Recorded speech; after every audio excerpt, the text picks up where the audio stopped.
Isa ka bang empleyado ngayon na pagod, tahimik, at pakiramdam mo walang nakakaintindi sa pinagdadaanan mo? Gusto ko lang sabihin sa'yo na dating ako yan.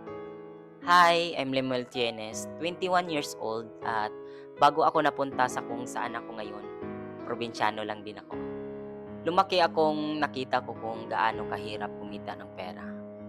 May mga araw na kulang ang pagkain, kulang ang pangpaaral, at kulang ang pangarap.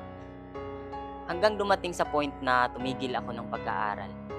Hindi ako nag-college, hindi dahil gusto ko, kundi kailangan kong unahin ang survival ng family ko. Hanggang sa napunta ako sa pagiging factory worker. Halos 2 taon akong pumasok araw-araw. Paulit-ulit ang trabaho. Pagod ang katawan, tahimik ang pangarap. Maraming beses habang nagtatrabaho ako, tinatanong ko sarili ko, ganito na lang ba talaga habang buhay? Ito na ba ang limit ng kaya kong marating? Hanggang isang araw, nakita ko ang isang opportunity, which is ang Asindra International. Noong una, natakot ako. Wala akong diploma, wala akong experience, at wala akong connection.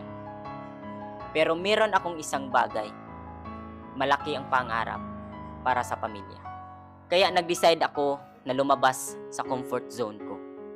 Binitawan ang takot, pinili ang industriya na to. Dahil dito ko unang nakita na posibleng hindi habang buhay empleyado ako. Na posibleng mabago ang takbo ng buhay ko. Na posibleng maiangat ko sa kahirapan ang pamilya ko.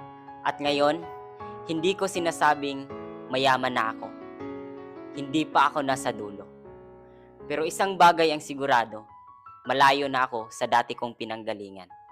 At araw-araw, mas lumalapit ako sa buhay na pinapangarap ko.